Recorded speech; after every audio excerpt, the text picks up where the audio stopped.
told the guys I went up. I thought he was like 1 for 17 from three right before that, but it was wrong. He was 3 for 26.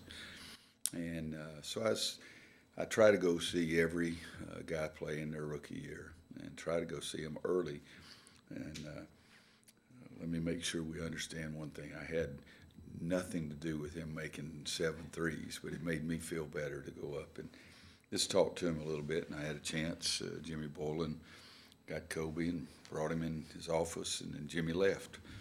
And so this was before the game, and I talked to him, and as he said, I just told him to be Kobe. Don't stress it. I said, how long do you think you'll play? About 15 years? He said, I hope so. And I said, okay, we're 10 games into 1,500. So come on, quit stressing a little bit. Just be Kobe. And I think that he was really frustrated through the first 3 quarters. And then that first one went in, and it was on then, so it was pretty impressive, yeah. Coach, you have your best recruiting class since 2009. What do you think contributes to that? Getting lucky, working hard too, but I never, ever, ever get caught up in recruiting rankings. I really don't. And I think it was 2009 recruiting class. Was that the one that was number 1 in the country? Depends on, you're talking about the 08, 09 or the 09, I know, the one we had that's David and Travis Ware and Leslie McDonald and Dexter Strickland, John Henson. Now, come on, you guys figure it out. So I've never gotten caught up. I love those kids, and I love these kids, and it remains to be seen what they'll do. But I do feel really, really good about it. But I think, what year was it? It's number 2. Okay. Kendall, Reggie, and Harrison was pretty good. Yeah, Kendall, Reggie, Harrison was pretty good. Justin, Theo, and Joel was pretty good. Nick Collison, Kirk Heinrich, Drew Gooden was pretty good. All 3 of those were top 15 picks. So, yeah, but I could care less. I just want guys that I like. And I think that we lost a couple of guys we would have liked. There's no question about that. But I feel very comfortable with it, happy with it, extremely happy because I also think that they're high-quality kids, the character that they have they're all characters too, but I do enjoy that part of it. Solid kids that all want to be better and all have big-time dreams and goals individually, but also have them as a team as well.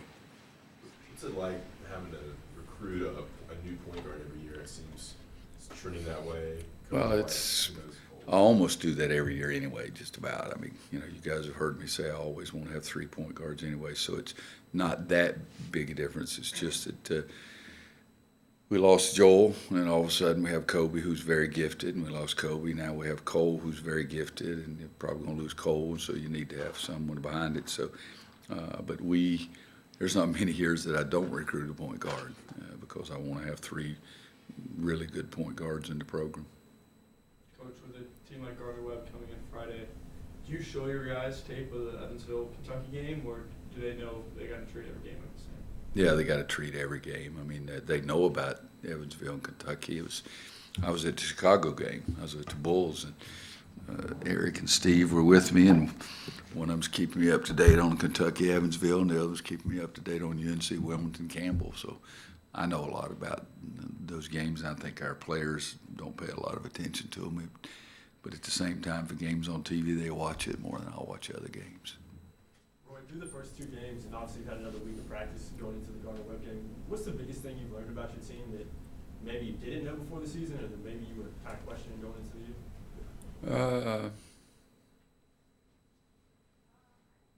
There's probably a few things, but There's not many. I mean, we had 30 days practice, 33, so we had a lot of time. Those 2 games not going to change my opinion very much, but we need to get more balanced scoring than we've gotten. But I knew that before we started too. I don't know that there's. Can you think of anything we've talked about? I don't know anything that I've been surprised about. I'd like to have B-Rob back out there because that's a guy, again, with more experience. I'd like to have Sterling back out there. It's another guy with more experience, but we don't have those guys. But I don't know if there's anything that I've learned during those 2 games that I didn't already know. But I know we got to have more balanced scoring. We got to shoot the ball better. You can't shoot 41 or whatever it is. You got 41%. You can't shoot that for a year and be very successful. Coach, do you have an update health-wise on some of your guys like Armando? Mondo will be okay. He'll play. Give me another name. Rodney Sterling would be one. Brandon Robinson, is he? Brandon will not play. Does Anthony Harris get any closer? I know I think Anthony and Jeremiah are progressing, so I think you said you're getting closer. I think B-Rob's getting closer, but Anthony and Jeremiah were having to do some half-court stuff, but nothing full court. B-Rob's not doing anything yet at all, but I'm hopeful it'll be sooner rather than later. Sterling's not doing anything 5-on-5 at all. Is that everybody? Coach has got a crick in his neck, but he's still coaching too. I think you had a year with King Rice. Did you happen to see what he had to say about Coach Guthridge last Yeah, night? it was a neat deal. It's somebody, I think it was Sean May, sent it to me early this morning, so I saw it and already called King. I mean, it was a neat deal for him, and King's emotional. I'm emotional, so that never bothered me about anybody else, but I thought that was really a neat deal for him. It's kind of I been called a him bit- and congratulated him because I think those are the kind of things that make this place a little special. I was going to say it's kind of been a banner week for the notion of the Carolina family with you and Kobe and then what King had to say last night. Yeah, it's pretty good. Pierce had a really big game last outing. What are your expectations for him moving forward? To play better defense. He made some threes. I'd like to keep that going. What did he score? I guess he's averaging 11.5, so he scored 18. Yeah, he had 8. Oh, he had 12 rebounds too. I'd like to see him keep doing that too. But it is one game, and I like to see more consistency from everybody, not just Justin. But I think he was not as stressful as he was the first game against Notre Dame. I think that helped too. Coach Davis talked about this on the radio show about instilling, it's a little different level at Carolina than where it was for these grad transfers. What kind of goes into kind of preparing them for what it takes to play this level and not off the court in practice and the games? Well, I think every day you got to remind them and try to get them prepared that it is a much different level. William Mary and Charleston Southern is nothing against their programs, but this is a different level. And most of the times the competition you're going to face every night is better than you ever faced. And so I think the consistency of their effort and the consistency of their efficiency is something that we've been trying to make sure of, that they it's hard. I mean, it's when you jump out there and all of a sudden playing Notre Dame your first game, it's when you play trying to guard John Mooney, you don't know what's going on. And you're hoping that everybody's not like that. So I think that's one thing. But the biggest thing for us is just trying to push them as hard as we can to, it's corny, but to be the best that they can possibly be. Coach, we've seen 2 number 1 teams go down now. It started off, Michigan State goes down, and then Kentucky goes down to Evansville. What do you think for your team that process is, where in March and April you can be able to win 6 games in a row? Geez, son, I don't even know what crap I'm doing today. It is. It's, we're going to have 100, close to 100 practices, and every day you try to get better. And we're not talking about 6 games in March. My first goal would be to make sure I'm still alive 6 games in March. But we're not talking about that. But and I know it sounds corny, but that's, you find somebody that has a more colorful way of saying it, but we're trying to get better every day. But I guess we won it in 17, didn't we? Lost early too, didn't we? Every game, every year we've won it, we've lost. And a lot of times, in 05, we lost the first 2 conference games. 09. 17 we lost to Indiana. Yeah, That was our first. they killed us. Yeah.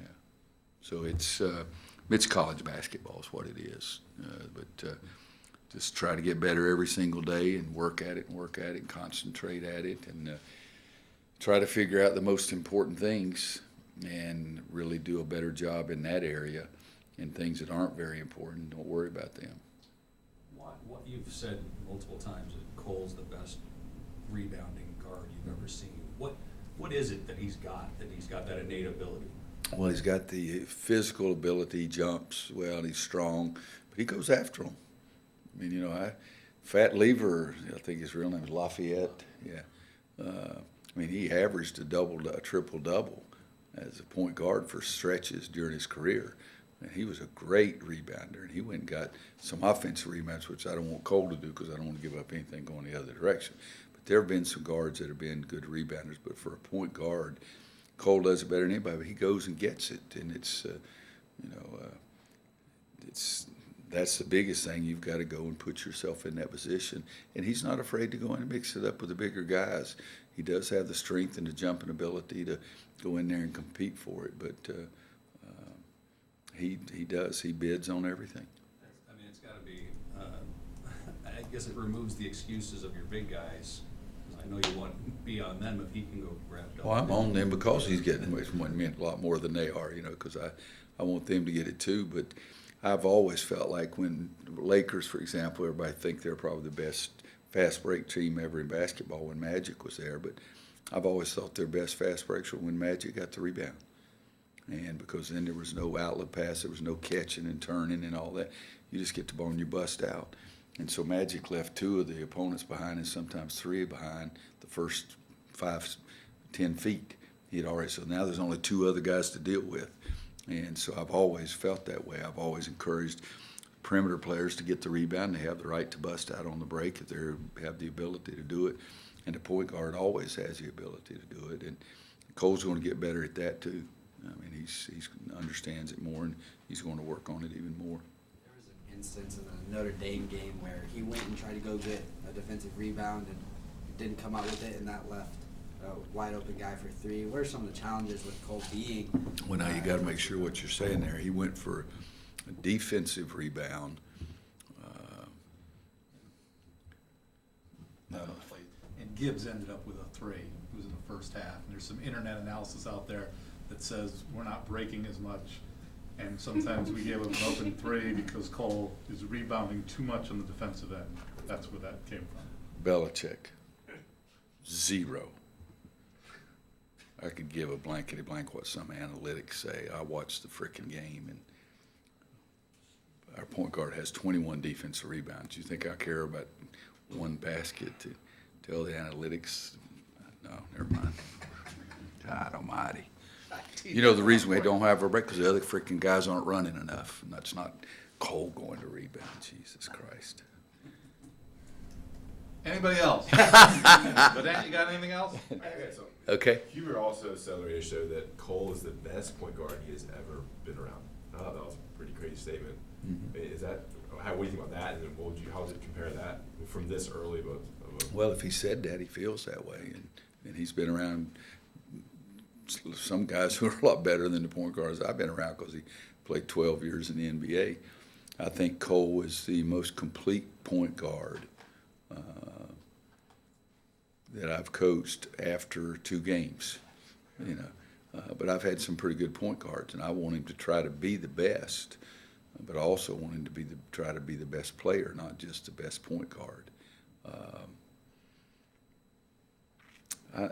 It's way too early for me to say. I mean, it's first game against Notre Dame. That's about as impressive as it could possibly be. But why was it impressive? Seriously, I'm not picking on him because the shots went in. 7 for 24 the next game. So, I'm not getting too excited about that. But I do think he has the ability to be the best point guard that I've ever coached because there's no big deficiency in his game. Kendall was the best passing point guard, but Kendall didn't have the speed or the shot. Joel Berry had tremendous ability to shoot the ball. Marcus Page could make big shots, but Marcus physically wasn't like Cole is. Ty Lawson was so quick, it was ridiculous with the ball going down the court, and got to be a really, really good three-point shooter. In fact, the game Tuesday night where Kobe went off, it reminded me, I think Ty Lawson, one night made 10 threes in the NBA game. And it was just the same kind of thing, just kept making them and shaking his head. So to me, it's way too early to say something like that. But as I've said, I think he's the most complete, and he doesn't have any tremendous weakness. His shot's got to be better. But there's no no tremendous weakness out there, and we'll wait and see what happens. But I'm not ready to say that yet, and I hope yet is the appropriate word, because I hope I can get to say that. But then you get the last one. Yeah. So, Coach, you get to answer hundreds of questions from the press every week. If there's one question, just curious, what would you ask to the press and the people in this room right now? One question I would ask you guys? Now, that's a question I've never been asked. I've been asked every question you could possibly think of. Boy, that would be something. There's a lot of questions I may ask at certain times. No, it's the job you guys have a lot harder now than it was 20 years ago. You know, you just had 2 or 3 people to compete with, and if you could outsmart those guys, you were better. Now you got to outsmart those guys, and then 500 more that either are great at what they do or have no clue, but they still put it out there with all the social media and analytics and everything else that people can put out there. But I don't know if there's a question I would ask you guys. And I'm not being, what was that, 17, when I said, frankly, do you think I care what you think? And that was very harsh, but that's because people say, you should have taken Joel out, you should have put Joel in, and you should have called a timeout. And I said, we've won some games, so you think I care what you think, and it was being truthful, but it was really harsh. The funniest one now is I did have 100 years ago, left my point guard at home, got mad at him. Backup point guard, we go into on the road in a league game, and the score's tied, 0-0 on the clock, and my backup point guard goes to the free throw line with 2 and misses both of them. And the first question that got, and I did say this to the guy, it was the dumbest question I'd ever heard in my entire life, because he said, you think missing those free throws at the end of the game were a big factor in the game? And I thought, God almighty, where did you come from? So I told him, that's the dumbest question I've ever heard in my life. If you make 1, we win. Or if you make 2, we win. If you don't make any, we got a chance to lose. So I thought that was the dumbest. But I don't know if I'll think about that. Come back in the middle of the year. They'll be here tomorrow night. You can. All right, that's good. Thanks, guys. All right, Justin Pearson will be in momentarily. Pierce is ready to go. Come on.